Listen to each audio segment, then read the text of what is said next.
फक्त live streaming घेत राहिलं आणि आपला वॉच टाईम वाढेल याच्यामध्ये राहू नका. लॉंग व्हिडिओज पण टाकायला सुरुवात करा. मला असं वाटतं जर लाईव्ह स्ट्रीमिंगला तुम्हाला जास्त रिस्पॉन्स भेटत नसेल, लाईव्ह स्ट्रीमिंगमधून कमी तुम्हाला वॉच टाईम भेटत असेल, तर तुम्ही लॉंग व्हिडिओ पण टाकायला सुरुवात करा. माझ्या चॅनलचं कसं होतं, मला लाईव्ह स्ट्रीमिंगमधून बऱ्यापैकी वॉच टाईम भेटायचा. म्हणजे मला गॅरंटी होती की लाईव्हमधूनच माझं वॉच टाईम कंप्लीट होईल.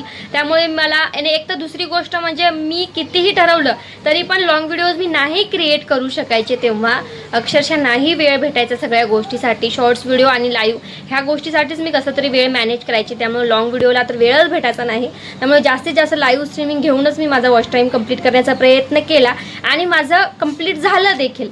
आणि ज्यांचं समजा लाईव्हमधून जास्त तुम्हाला वॉच टाईम भेटत नसेल, अक्षरशः 5 घंटे 10 घंटे एवढंच वॉच टाईम जर तुम्हाला मिळत असेल आणि तेवढ्या वॉच टाईममधून तुम्ही वर्षभर लाईव्ह स्ट्रीमिंग घेऊन फक्त लाईव्ह स्ट्रीमिंग घेऊन जर वॉच टाईम कंप्लीट करायचा प्रयत्न करत असाल, ते नाही होणार कंप्लीट. तर कृपा करून तर ज्यांचं वॉच टाईम कमी भेटतोय लाईव्हमधून ज्यांना, त्यांनी लॉंग व्हिडिओ पण टाकायला सुरुवात करा. ठीक आहे, कॅमेरासमोर असं उभं राहून किंवा ऑन कॅमेरा तुम्हाला नाही बोलता येत असेल तर तुमचा फक्त आवाज द्या, असे व्हिडिओज बनवा. पण नक्कीच काही ना काही माहितीचे व्हिडिओज तुम्ही नक्की बनवत राहा, ज्याच्यावरती थंबनेल लावा आणि व्हिडिओ पोस्ट करा. फक्त तुमच्या आवाजातील व्हिडिओ जरी टाकले तरीही चालतील. थोडे व्ह्यूज आले तरीही चालतात.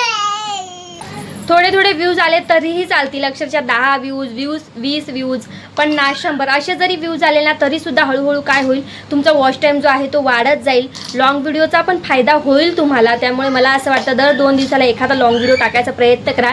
निदान आडवा मोबाईल ठेवायचा, 1.5-2 मिनिटाचे 3 मिनिटाचे 5 मिनिटापर्यंतचा व्हिडिओ तुम्ही बनवू शकता. वेगवेगळी माहिती तुमच्या चॅनलशी निगडीत एखादी माहिती असेल ती टाकू शकता तुम्ही, किंवा वेगवेगळी माहिती भरपूर कंटेंट तुम्हाला भेटतात माहितीचे, ती तुम्ही टाका. तर लॉंग व्हिडिओ सुद्धा बनवा, माझं हेच म्हणणं आहे. फक्त लाईव्हच्या भरोशावर राहू नका. शॉर्ट्स व्हिडिओचे तर व्ह्यूज काउंट होतात. शॉर्ट व्हिडिओद्वारे तर कंप्लीट होणं थोडं अशक्यच आहे, पण तरीसुद्धा आपल्याला ट्राय करायचं आहे. काय सांगता येते, एखादा शॉर्ट व्हिडिओसुद्धा व्हायरल जाऊ शकतो. त्यामुळे शॉर्ट्स व्हिडिओ तर टाकायचे आहेतच. 4 ते 5 शॉर्ट व्हिडिओ टाका. लाईव्ह तर घ्याच, पण शक्य असेल ना तर थोडं जास्त मेहनत करावी लागेल. ठीक आहे, थोडं जास्त मेहनत करावी लागतच असते मॉनिटायझेशनसाठी. सहसा आपल्यासारखे जे लहान क्रिएटर्स आहेत किंवा ज्यांचे व्हिडिओज व्हायरल जात नाही त्यांचं कंप्लीट होत नाही लवकर. ही सत्य परिस्थिती आहे. त्यामुळे ना लाईव्हच्या भरोशावरच फक्त बसू नका, जरा लॉंग व्हिडिओ पण टाकायला सुरुवात करा. तर भेटू अशाच एका नवीन व्हिडिओ सहित. तोपर्यंत धन्यवाद.